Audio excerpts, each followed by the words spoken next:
As a artist सुरुवातीचे 10-15 मिनटं तुमचे टीचर किंवा तुमचे सिनियर आर्टिस्ट हे कॅनव्हाससोबत काय करत असतात हे तुम्हाला माहिती नसतं. आज आपण त्या छोट्याशा पॉईंटला समजून घेण्याचा प्रयत्न करू की आर्टिस्ट हा नेमका सुरुवातीच्या 10-15 मिनटं कॅनव्हाससोबत काय करत असतो किंवा पेपरासोबत काय करतो. तो जे काही त्याचं ऑब्जेक्ट आहे, काही काढतो, स्टील लाईफ असू द्या, लँडस्केप असू द्या, पोर्ट्रेट असू द्या, मॉडेल स्टडी असू द्या, काहीही असू द्या, तो काय करत असतो की जे काही ऑब्जेक्ट त्याला ड्रॉ करायचं त्याला सिम्प्लिफाय करत असतो.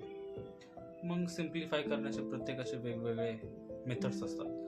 कोणाचं स्ट्रेट लाईनमध्ये कन्व्हर्शन असतं, कोणाचं सिम्पल शेप्स, जॉमेट्रिकल शेप्स कोणी शोधतं, कोणी ऑर्गॅनिक शेप्स शोधतं, कोणी कर्व लाईन डायरेक्ट टाकतं.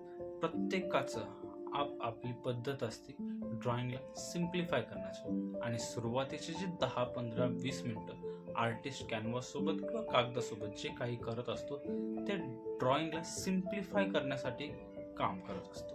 आणि विदाउट ड्रॉइंगच्या सिम्प्लिफिकेशन शिवाय कोणताही आर्टिस्ट हा त्याचं आर्टवर्क हे पूर्णतः तयार करू शकत नाही.